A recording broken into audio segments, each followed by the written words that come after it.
Good afternoon. My name is Noe Lopez, and I am doing homework 5 for my class CIS 3198.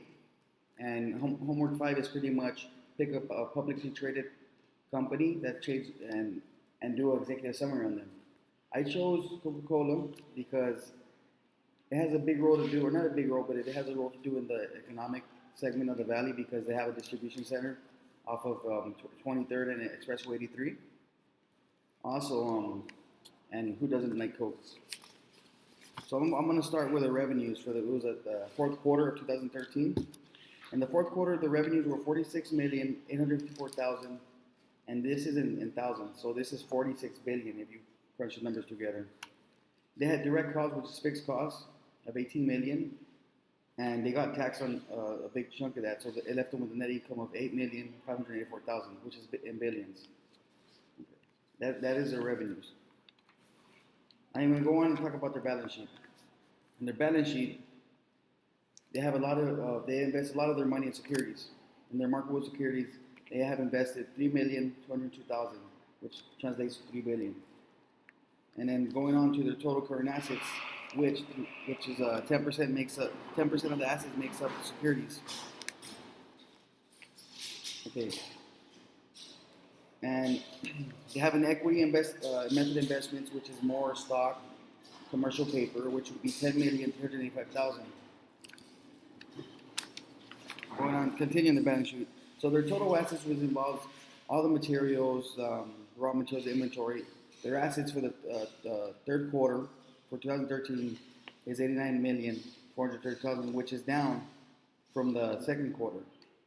Their total current liabilities, which is a problem right now because that is more equity and debt, is up from the second quarter for 2013 because there was a big mishap right now with Warren Buffett and Coca-Cola complaining that the executives are getting too much ESOPs, which is equity stock option plans. So we'll see how that works out in the third quarter of 2014. And their common stock will stay the same, 1.7 million. And their total equity, which went up to 32,465,000 from 32 million flat. Next, I'll be talking about their income statement. Their income statement, or they had a net operating revenue of 12,030,000. From that 12,030,000,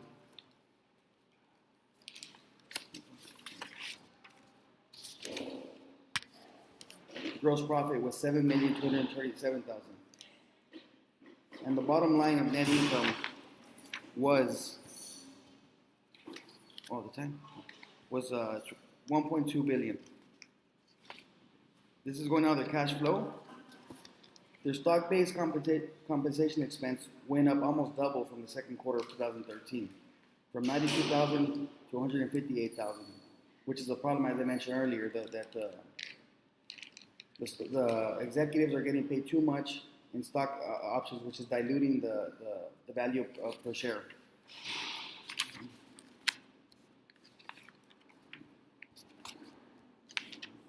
Next, I'm going to talk about the ratios, which is a big key that investors look in. The first ratio I'm going to talk about is ROA. The ROA is pretty much when you get the net income and you divide it by the total assets. The ROA for the third quarter of 2013 was 7.32, which is down from 10.97, which could, let's say, the net income went down or their assets went up. Okay, so pretty much in ROA, for every dollar net income, for every $7.32 in net income, $1 is in assets, which is a pretty good sign. They're under the water. The next one will be the ROE, which is 20.12, which still went down over from the third quarter, which is because they're giving more ESOP to the executives. And the last ratio I'm going to do is the total debt equity, which went down, which is good because the lower you want this ratio. And to conclude my presentation, I'm going to do the first quarter highlights of 2014. Coca-Cola gained both global volume and value share in alcoholic ready-to-drink beverages. And also, the reported earnings per share was 36 cents down, which was 6%. And the cash from operations was 1.1 billion. Thank you. Have a good day. And that's my presentation.